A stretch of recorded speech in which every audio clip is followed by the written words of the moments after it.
Beetroots are one of my favorite vegetables. I know that they can be a little divisive for some. You either love them or you are not the biggest fan. And whenever you're growing beetroot, I always like to start mine from seed versus using a seedling, something that's already started growing. And you want to make sure that you're choosing a high quality potting soil, or if you're using in-ground soil, you want to make sure that your soil has a lot of drainage. Maybe you work it, you turn the soil a good bit before you plant them, because as root vegetables, they need well-draining, soft soil to dig their roots down in and be super happy. You also, like other root vegetables, would benefit from adding a little bit of phosphorus, which is one of the main plant macronutrients that is needed from the soil for healthy plant growth. And phosphorus is what tells our plants to produce strong root systems. So making sure that you add a little bit of phosphorus, either as bone meal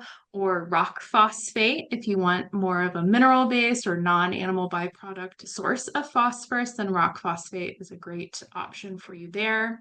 And then you can either sprinkle the beetroot seeds down on the soil, or you can plant them in rows at specific spacing. Ideally, a beet will be given 2 to 3 inches of space to grow. So as long as you have that spacing, you should be good to go.